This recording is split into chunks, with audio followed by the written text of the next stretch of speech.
My name is Robert Green. My informational speech this week is going to be on fly fishing. I'm just going to go over the basic rules and regulations of fly fishing, how to use a fly rod, zones, what you need for fly fishing, the equipment, basic tags, licenses, and stuff like that. The reason why I like fly fishing is because it's a challenge. It's not like regular fishing that I used to do before I did fly fishing, where all you can use is flies. You can't use artificial bait, jigs, minnows. You can't use anything like that. Just flies, and basically you gotta make them come to the fly that you use. And I mean, there's no certain fly that they're just gonna bite. They're not gonna bite one and not bite the other. It's just what kind of mood they're in and how you're using the fly.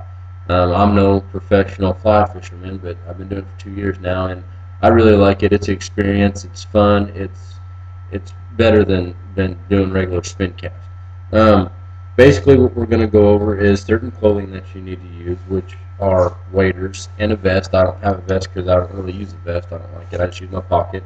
Of course, your fly rod and the flies that you use. Here's an assortment of flies right here. Just an assortment of what I would use. Also, for people like me, I use bobbers.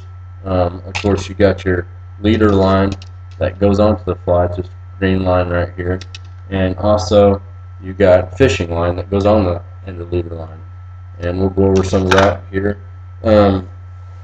Also, you would need your fishing license, and you would need your trout stamp, which your trout stamp goes on your fishing license for if you want to fish in the river part.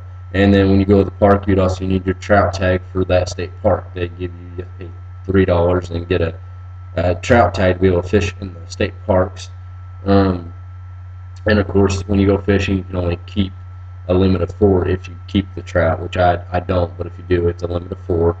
And then of course, you got to pick the zone that you want to go in. If you're fly fishing, you got to go in the fly zone, which is zone 1. And if you want to go in zone 2, it's either fly or artificial. And then of course, zone 3 is anything but flies or artificial bait. Of course, when you go fishing, you want to look for the area with the logs down, and next to land under moss would be pretty good fishing areas. But preparing your fly rod is the main part before you do any of that. Of course, like I said, you got to have your leader line, which is the green line that's on your fly rod, which is right here.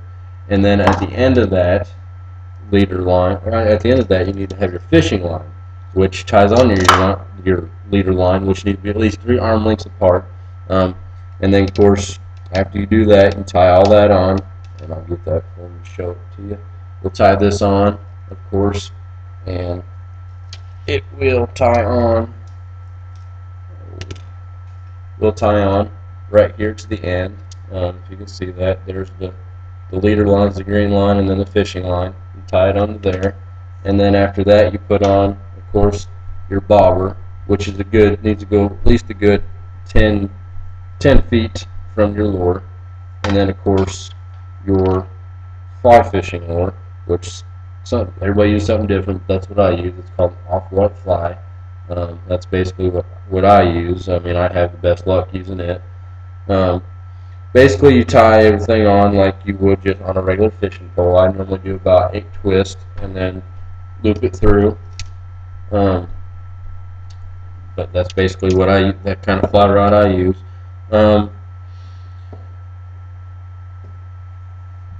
Like I said, you never know what'll work on a fly rod. You can use any kind of fly would basically work. Just depends on what they're biting on and how you use the fly. You use a bobber, or you just throw it out there and you start reeling it in like a regular spin cast. And then of course you can decide whether you want to keep the fish or not, and then clean the fish. If you clean the fish, you need to dispose of the guts properly. Bring a bag or something like that, because a lot of people will pick up the guts and use the guts for fishing, which is illegal no matter where you're at. You cannot use fish guts for fishing. They consider that cheating and illegal. But basically sums it up. Like I said, you can decide to keep or release your fish. Basically, you just need to get out there and experience it for yourself. You need to find out where you want to go, what zone you want to do, and how you want to do it. There's many different ways to fly fish out there, many different zones, many different flies. It's just get your fly rod, get your waders, get out there and experience it, and you'll become a fly fisherman. That's my speech for the week.